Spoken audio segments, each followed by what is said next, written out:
Welcome to active contracts Tamil. என்னோட name Krishnamurthy. நான் SEBI register advisor கிடையாது. இந்த வீடியோ உங்களுக்கு ஒரு எஜுகேஷ்னல் பர்பஸ்க்காக மட்டுமே.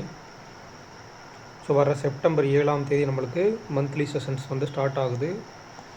செப்டம்பர் 7 சண்டே அன்னைக்கு. ஸோ ஜாயின் பண்ணணும் விருப்பம் இருக்கவங்க 79048777 அப்படின்ற நம்பருக்கு வாட்ஸ்அப் பண்ணி ஜாயின் பண்ணிக்கோங்க. அண்ட் நம்ம கிளாஸோட ஸ்பெஷாலிட்டி என்னென்னு கேட்டிங்கன்னா லைஃப் டைம் சப்போர்ட். அந்த லைஃப் டைம் சப்போர்ட் இப்போ நான் ஒரு சின்ன ஒரு டெசிஷன் எடுத்திருக்கேன். அதாவது 2025 இதுக்குள்ளே 2025 உள்ள லாஸ்ட்டு டிசம்பருக்குள்ளே யாராவது ஜாயின் பண்ணுறாங்களோ அவங்களுக்கு மட்டுமே இந்த மந்த்லி அண்டு லைஃப் டைம் எல்லாமே.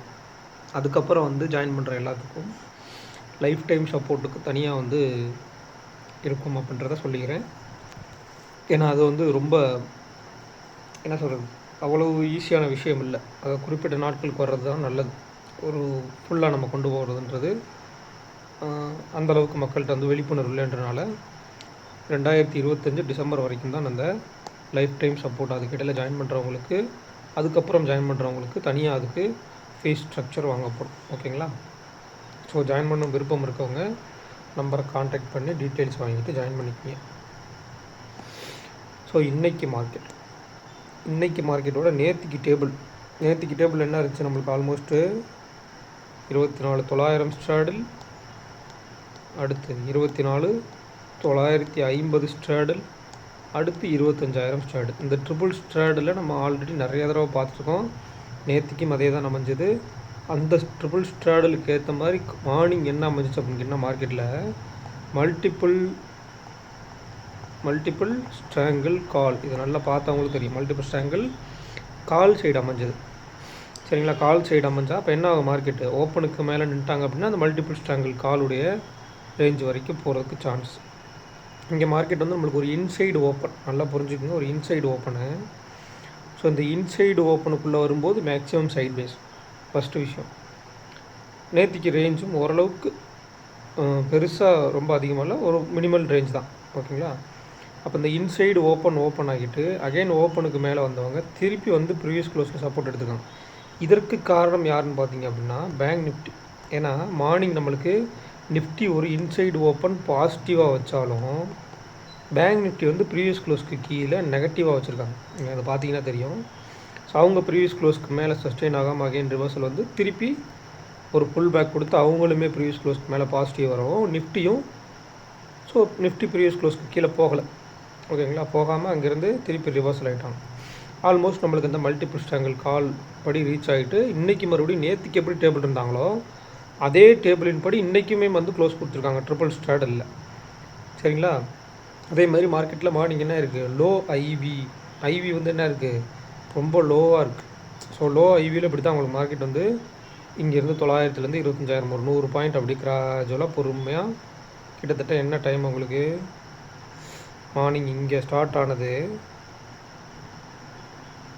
இந்த இடத்துல எடுத்துட்டிங்கன்னா இங்கே ஸ்டார்ட் ஆனது 9:45 ஸ்டார்ட் ஆனது. உங்களுக்கு 25,000 வரும்போது 12:20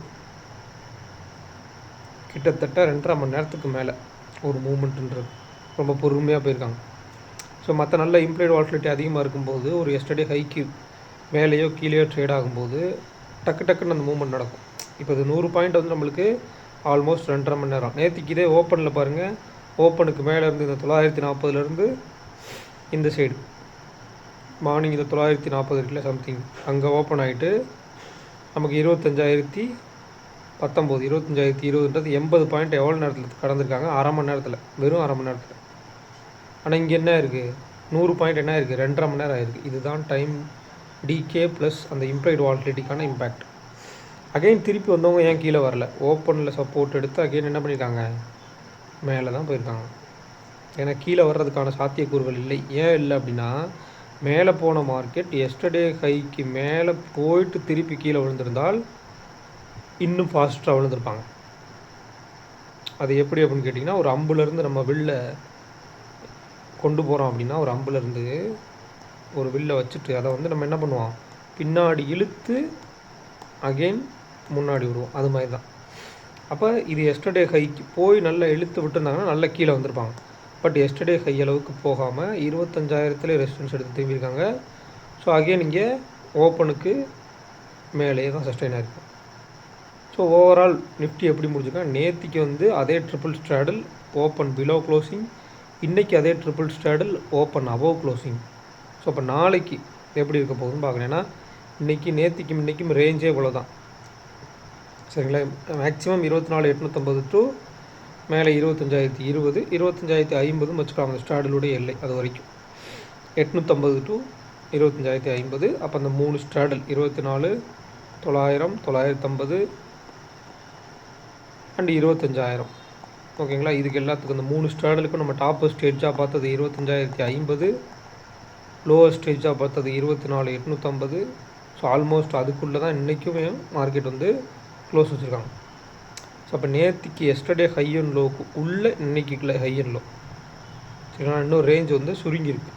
இப்போ நாளைக்கு இந்த எஸ்டர்டே ஹைக்கு மேலே போயிட்டு திருப்பி கீழே வர்றாங்களா, இல்லை கீழே போயிட்டு மேலே வர்றாங்களா, இல்லை ஓவராலாக கீழே ஓப்பன் பண்ணி கீழேயே போகிறாங்களா, இல்லை மேலே ஓப்பன் பண்ணி மேலேயே கொண்டு போக போகிறாங்களாம் பார்க்கணும் சரிங்களா. ட்ரிபிள் ஸ்ட்ராடல் இம்பேக்ட் அப்படின்றது ஏதோ ஒரு ஸ்ட்ராடலுக்கு உட்பட்டு அப்படி நின்றுடலாம், அல்லது தொடர்ந்து அடுத்தடுத்த ஸ்ட்ராடலுக்கு மூவ் பண்ணி கொண்டு போகலாம்.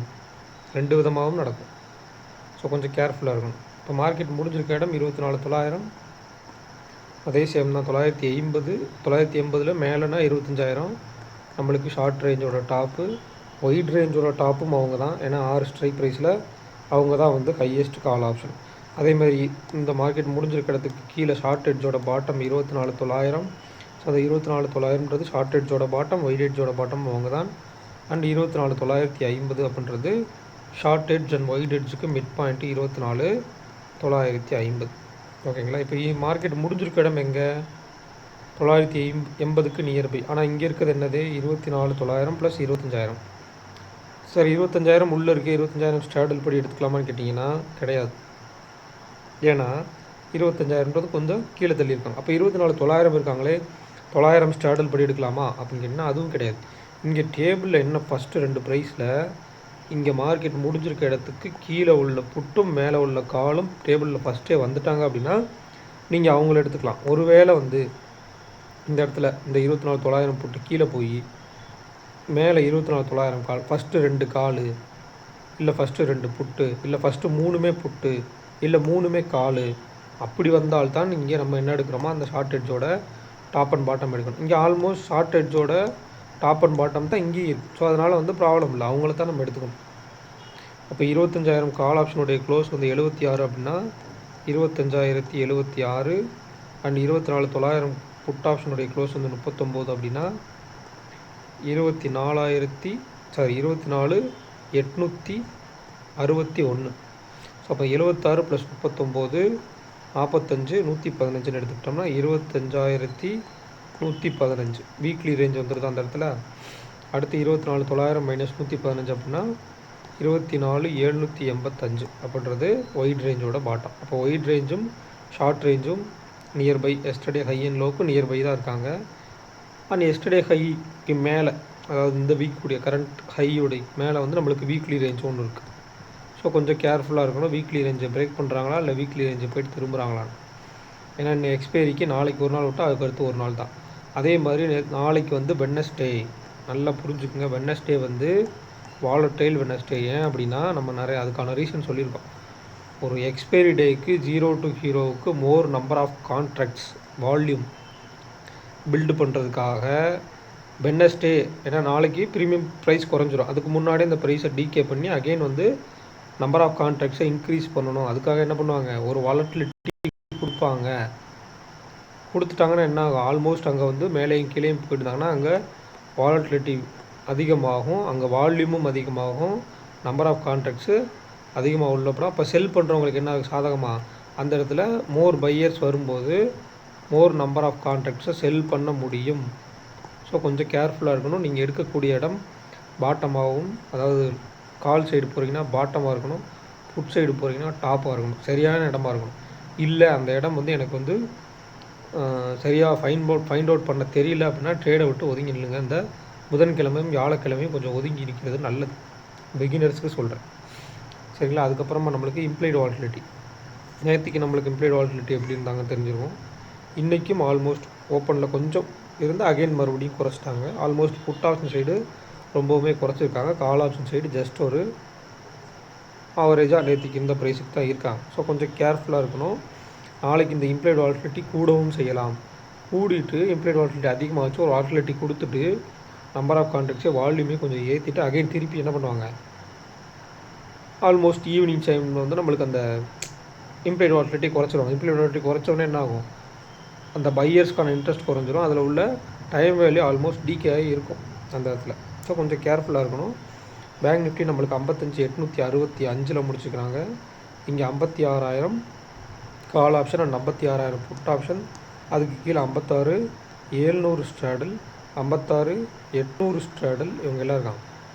அப்போ ஓவரால் 55,500 டு 56,000, அதுக்கு நடுவில் 700 800 ஸ்ட்ராடல் கொடுத்துருக்காங்க. ஸோ கொஞ்சம் கேர்ஃபுல்லாக பார்க்கணும். இவங்க 56,000 ஸ்ட்ராடலுக்கு உட்பட்டு தான் இருக்கிறாங்கன்றது இதுலேருந்து தெரியுது. ஸோ அப்போ அந்த 56,000 ஸ்ட்ராடல் அப்படின்னா 56,000 ப்ளஸ் 351, 56,351, 56,000 புட் ப்ளஸ் 383 அப்படின்னா கிட்டத்தட்ட 55,620, 617 சம்திங். சரிங்களா? அந்த இதில் வந்து நீங்கள் short range and wide range எடுத்து வச்சுக்கலாம். இதில் ITM call option, ITM put option அவங்களுடைய லோ எடுத்து கால்குலேட் பண்ணுங்கள். அந்த லெவலுக்கு மேலே சஸ்டெயின் ஆகுறாங்களான்னு பாருங்கள் பேங்க் நிஃப்டியை. சரிங்களா? அடுத்ததாக வந்து நம்மளுக்கு பேங்க் நிஃப்டியோட இம்ப்ளைட் வாலட்டிலிட்டி எப்படி சப்போர்ட்டிவாக இருக்காங்க அப்படின்றத பார்க்கணும். அங்கே நம்மளுக்கு கால் சைடு மேலே, புட் சைடு கீழே. Call side IV 11, put side 9 எங்கள் நிஃப்டியில். இங்கே பாருங்கள் அப்படியே காண்ட்ரா. நிஃப்டியில் கால் சைடு வந்து 9, சரி பேங்க் நிஃப்டியில் புட் சைடு 11.